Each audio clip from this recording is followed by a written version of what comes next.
ഇഷ്ടം മാത്രം ഭാഗം 18. രാവിലെ എഴുന്നേറ്റ് അമ്പലത്തിലേക്ക് പോകാൻ റെഡിയാവുകയായിരുന്നു പല്ലവി.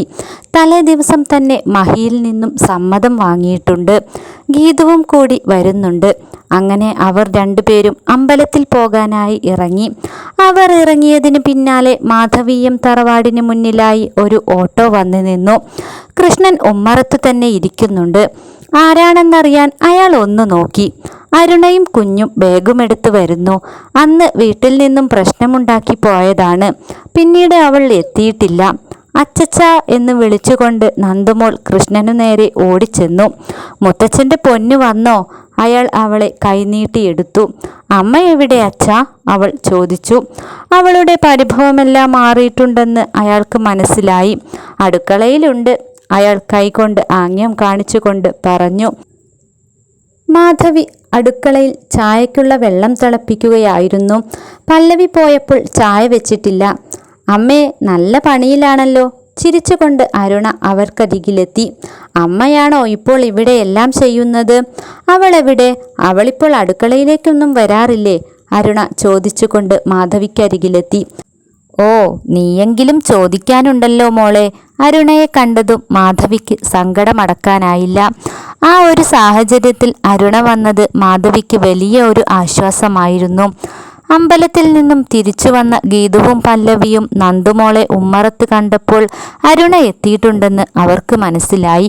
ഇനിയിപ്പോൾ അരുണേച്ചയുടെ കൂട്ടുപിടിച്ചായിരിക്കും അമ്മ തന്നോട് ഏറ്റുമുട്ടാൻ വരിക. പല്ലവി നെടുവീർപ്പിട്ടു. മഹിയേട്ടൻ തൻ്റെ കൂടെയുണ്ടല്ലോ, അതാണ് അവൾക്ക് ആശ്വാസമേകുന്നത്. അവൾ മുറിയിലെത്തിയപ്പോൾ മഹി ഉറക്കം തന്നെയായിരുന്നു. ആഹാ, ഇനിയും എണീറ്റിട്ടില്ലേ? എത്ര ഉറങ്ങിയാലും മതിയാകില്ലല്ലോ, അവൾ പുഞ്ചിരിയോടെ പറഞ്ഞുകൊണ്ട് മഹിക്കരികിലിരുന്നു.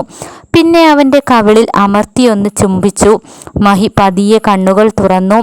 അവൻ മുന്നിൽ നിൽക്കുന്ന പല്ലവിയെ ആകെയൊന്ന് നോക്കി. ഇളം പച്ച നിറത്തിൽ മഞ്ഞപ്പൂക്കളുള്ള ഒരു ചുരിദാറാണ് വേഷം. നീളമുള്ള മുടി ഭംഗിയായി പിന്നിക്കെട്ടി മുന്നിലേക്കിട്ടിട്ടുണ്ട്. നെറ്റിയിലും കഴുത്തിലും ചുണ്ടിൻ്റെ മുകളിലും വിയർപ്പ് തെളിഞ്ഞു കാണുന്നു.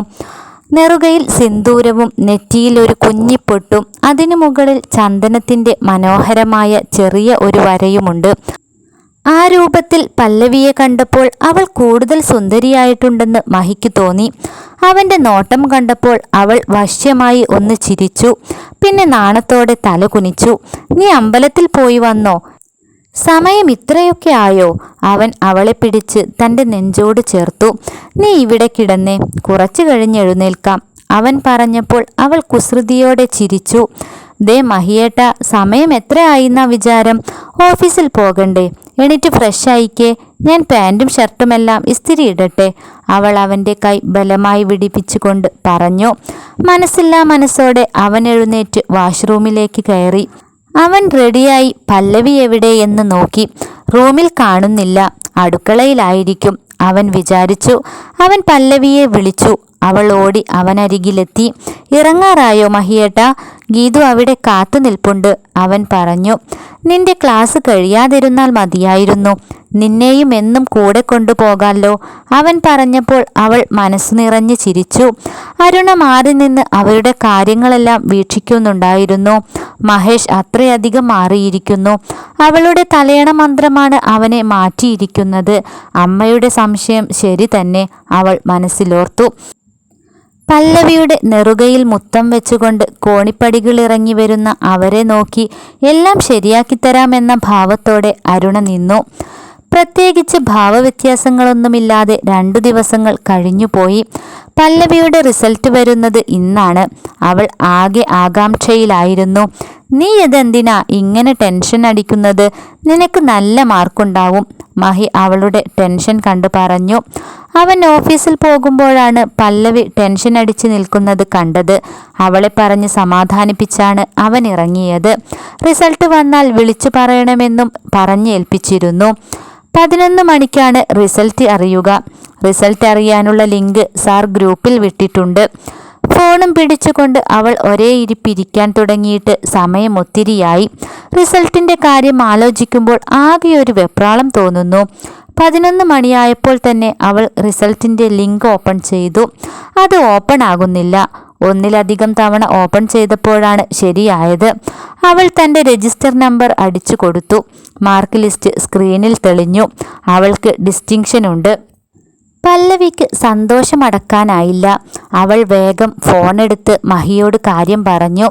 അവൻ അവളെ അഭിനന്ദിച്ചു. അവനും സന്തോഷമായി. ഒരു വേള അവൾ പഠിക്കാൻ പോകുമ്പോൾ അതിന് എതിർപ്പ് പറഞ്ഞതോർത്ത് അവന് സങ്കടവും വന്നു. അവൾ ഫോൺ വെച്ച ശേഷം കൃഷ്ണൻ അരികിലെത്തി. അയാളാണ് ആ റിസൾട്ട് ആദ്യം അറിയേണ്ടിയിരുന്ന ആൾ എന്ന് അവൾക്ക് തോന്നിയിരുന്നു. അച്ഛൻ കാരണമാണ് താൻ പഠിക്കാൻ പോയത്. അവൾ ആ വാർത്ത പറഞ്ഞപ്പോൾ കൃഷ്ണനും ഒത്തിരി സന്തോഷമായി. ഗീതു ഏട്ടത്തിയെ കെട്ടിപ്പിടിച്ച് അഭിനന്ദനം അറിയിച്ചു. മാധവിയും അരുണയും ഒന്നും പറഞ്ഞതുമില്ല. ഇനിയിപ്പോ ജോലിക്കൊക്കെ പോകുമോ എന്ന് കാണാം എന്ന മട്ടിൽ പുച്ഛത്തോടെ അവളെ നോക്കി. അരുണയ്ക്കും മാധവിക്കും അവളോട് ദേഷ്യമായി. രാത്രി മഹി വരാൻ കാത്തിരിക്കുകയാണ് പല്ലവി. വൈകുന്നേരത്തേക്കുള്ള ചപ്പാത്തിയും കറിയുമെല്ലാം റെഡിയാക്കുമ്പോഴും മനസ്സ് നിറയെ തൻ്റെ റിസൾട്ട് അറിഞ്ഞുള്ള മഹിയെ നേരിട്ടു കാണുമ്പോഴുള്ള ത്രില്ലായിരുന്നു. മഹിയുടെ കാറിൻ്റെ ശബ്ദം കേട്ടതും അവൾ വാതിലിനരികിലേക്ക് ഓടി. അവൻ കയ്യിലൊരു കവറുമായി അകത്തേക്ക് കയറി. അവൾ കവർ വാങ്ങി അവനെ ഒന്ന് നോക്കി. അവളുടെ മുഖത്ത് നിറഞ്ഞ സന്തോഷം അവൻ ശ്രദ്ധിച്ചു. അവനും നല്ല ഉത്സാഹത്തിലായിരുന്നു. അവൻ്റെ കൂടെ അവൾ മുറിയിലേക്ക് പോയി. മുറിയിലെത്തിയതും മഹി അവളെ അരക്കെട്ടിൽ പിടിച്ച് തന്നിലേക്ക് ചേർത്തു നിർത്തി. അതുവരെ ഉണ്ടായിരുന്ന എല്ലാ സന്തോഷത്തോടുകൂടി അവളും അവൻ്റെ മാറിൽ അലിഞ്ഞു കിടന്നു. അവളെ അങ്ങനെ പിടിച്ചുകൊണ്ടു തന്നെ അവളുടെ കയ്യിൽ നിന്നും അവൻ കവർ വാങ്ങി. അത് തുറന്ന് ചെറിയൊരു ബോക്സ് അവൾക്ക് നൽകി. ഇത് നിനക്കുള്ള എൻ്റെ ഒരു ഗിഫ്റ്റാണ്, തുറന്നു നോക്ക്, അവൻ പറഞ്ഞു. അവൾ ആശ്ചര്യത്തോടെ ആ ബോക്സ് തുറന്നു. അതിൽ ചെറിയ ഒരു ബോക്സ് കൂടിയുണ്ട്. അതെടുത്ത് തുറന്നതും അതിൽ മനോഹരമായ ഒരു റിംഗ് ഉണ്ടായിരുന്നു. അവൾ സന്തോഷം കൊണ്ട് മതിമറന്നു പോയി. അവൻ അതെടുത്ത് അവളുടെ കയ്യിലണിഞ്ഞപ്പോൾ അവളുടെ മിഴികൾ നിറഞ്ഞുപോയി. ഇതൊന്നും അവൾ പ്രതീക്ഷിച്ചതല്ലായിരുന്നു. അവൻ്റെ സ്നേഹവും ആവോളം അനുഭവിക്കാൻ തനിക്ക് ഭാഗ്യമുണ്ടാകുമെന്ന് അവൾ കരുതിയതല്ല. അവൾക്ക് ശരിക്കും കരച്ചിൽ വന്നു. അത് ആനന്ദത്തിൻ്റെ കണ്ണുനീരായിരുന്നു.